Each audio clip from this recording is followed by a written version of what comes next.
Welcome to Beer Untapped with Perry Miller, the podcast. I'm joined by Seth. Hey, welcome, guys. Thanks for finding us on the internet. Now, these shows originally aired on Brookings Radio, but now they're all here for your enjoyment. I hope you like it. There you go. Sit back, enjoy the show, relax. Let us know if you want to see anything on future shows. As we said, this comes out live in the Brookings area, but enjoy this archive episode. Beer Untapped with Perry Miller.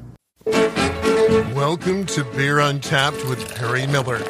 They're the beers that made craft beer what it is today. Revisiting the classics this week on Beer Untapped. They were the pioneers, crafting fine beers back in the 70s and 80s that were a dramatic shift from the typical pale yellow fare offered by the big American brewers. Anchor, Sierra Nevada, Sam Adams, New Belgium, Bell's, and others, and a few that are no longer around. Craft beer fans, and I include myself in this, have a tendency to always want to try the next big new thing. But fortunately, many of those pioneering beers are still with us. To know where you're going, you have to know where you've been. And there's some great breweries that have come before us that have broke proverbial trail for us to follow down. Fortunately, very fortunately, a lot of them still exist on the shelf today, and you can get your hands on them. And most of them are maturing and changing as the times go as well. So you can try classic examples, maybe of the beers that they started with, and then of course they do their seasonals and their big bottles and their things to kind of show their whimsical nature of brewing. That's Seth Cook of Wood Lakes Brewing in Brookings. He says Anchor Brewing of San Francisco is often recognized as America's first craft brewery.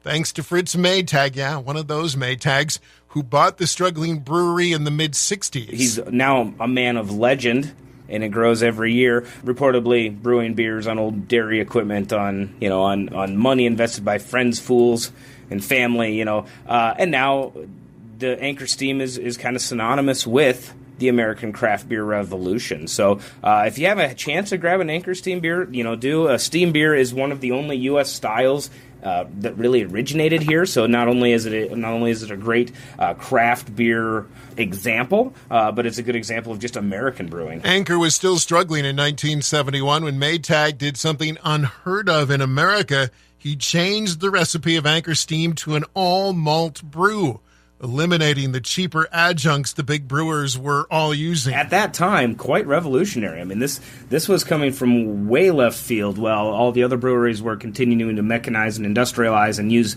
other types of ingredients. Anchor soon put out several revolutionary beers for America, including a pale ale, a porter, and a barley wine. Another early pioneer, New Albion Brewing, which started in 1976 and is considered by some the first American craft brewery. That closed in 1982, although the name has since been revived. New Albion, cited as an important influence by many brewers, including Jim Koch. Boston Beer Company, Boston Lager is probably their flagship. People are the most familiar with Boston Lager, but they have a whole catalog of great beers. Jim Koch is the CEO there, and he started with a recipe that he made in his basement, and he was taking stuff, by crate and by hand to bars around the Northeast there, convincing people to try these beers with more flavors, and adamantly fighting for a market share.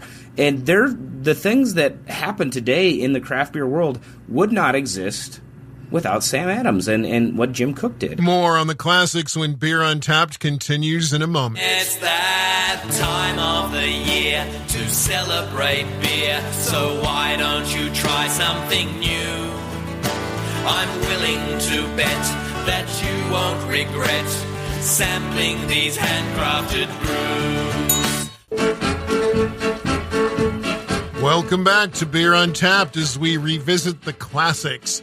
Sierra Nevada Brewing of Chico, California introduced America to the amazing flavors of hops grown in the Pacific Northwest with their pale ale. Usually considered the number 2 selling craft beer brand in the U.S., behind only Boston Lager. Sierra Nevada continues their hoppy beer expertise to this very day. They are in the foothills of some of the best hop growing regions in the world. They worked with the universities close to them, and they helped develop hop varieties. Right there in Chico, they kind of became the foremost authority on using hops. And, the path that they blazed has allowed the West Coast IPAs and the West Coast styles beer to really flourish. Sierra Nevada puts out beers every year using new and experimental hop varieties.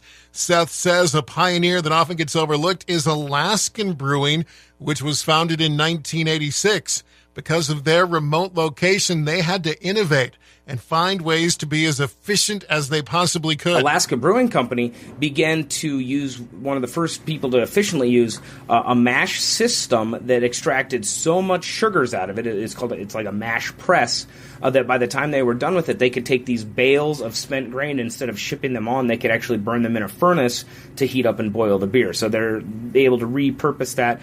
Their smoked porter, instead of getting smoked malt in and trying to do all that, they would take regular malt that they would then smoke at a fish cannery, or a fish salmon on local wood, and they would be able to use that. So Alaskan has done a number of things that have really kind of been innovative in how efficient a brewery can be, and be able to make spectacular beers in a bit of an untraditional way, pushing the boundaries.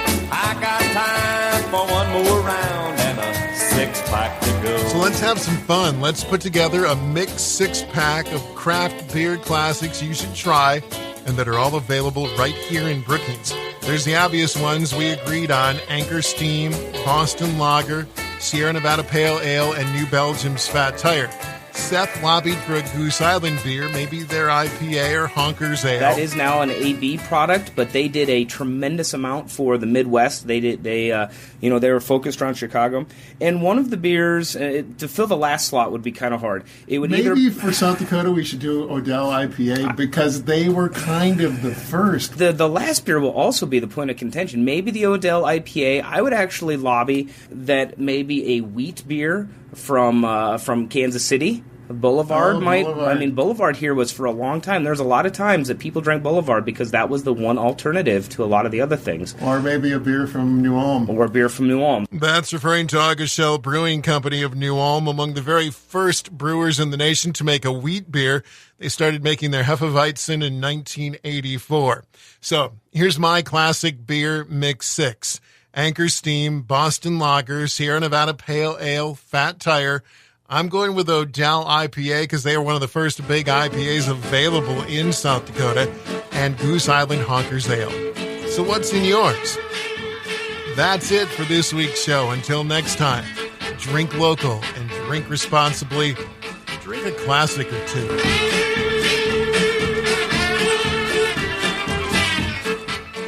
Thank you for listening to this archived edition of Beer Untapped with Perry Miller. Feel free to listen to other episodes, and if there's anything you'd like us to talk about on a future show, please let us know. Thanks again.